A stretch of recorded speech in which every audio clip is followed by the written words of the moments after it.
আপনি যদি একজন সচেতন ব্যক্তি হয়ে থাকেন, সম্ভবত এই ভিডিওটা আপনার জন্য। Did you know Valentine's Day wasn't always associated with love?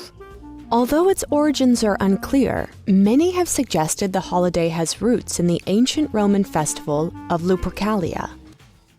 আপনি যদি একজন সঠিক মূল্যবোধযুক্ত ব্যক্তি না হন, তাহলে এই ভিডিওটা আপনার জন্য নয়। আপনি এই ভিডিওটা স্কিপ করতে পারেন।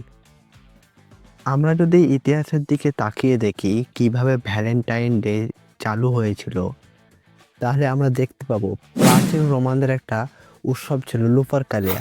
সম্ভবত এটা 15ই ফেব্রুয়ারি পালন করা হতো। এটা ছিল একটা ফার্টিলিটি উৎসব, যেখানে একটা ছাগল ও একটা গরুকে বলি দেওয়া হতো। আবার অনেকের মত ছিল যে সম্রাট দ্বিতীয় ক্যালিডাস একজন নেতা ছিলেন, যিনি বিবাহকে বন্ধ করে রেখেছিলেন, কারণ তিনি ভাবতেন যে অবিবাহিত যুবক এবং যুবতী সৈন্যদলের জন্য সেরা, তাই তিনি বিয়েকে বন্ধ করে রেখেছিলেন। কিন্তু এই নিয়মের বিরুদ্ধে সেন্ট ভ্যালেন্টাইন নামক এক গুরু, তিনি লুকিয়ে বিয়ে দেওয়ার একটা প্রচলন শুরু করেন। সম্ভবত তার নাম অনুসারে ভ্যালেন্টাইন নামটা চালু হয় এবং সেটা 14ই ফেব্রুয়ারি থেকে পালন করা শুরু হয়।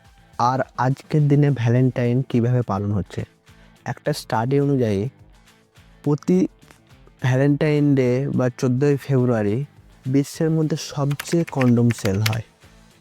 সোশ্যাল মিডিয়া পিয়ার প্রেসারের জন্য যারা ভ্যালেন্টাইন সেলিব্রেট করছে না, তারা মনে করছে হয়তো তারা দুর্বল বা তাদের সমাজের থেকে তারা পিছিয়ে আছে, তার জন্য তারা ভ্যালেন্টাইনের দিকে এগিয়ে আসছে।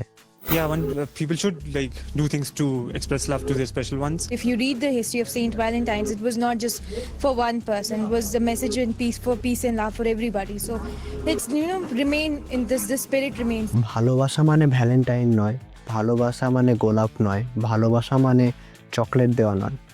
So let's be a man, let's be human.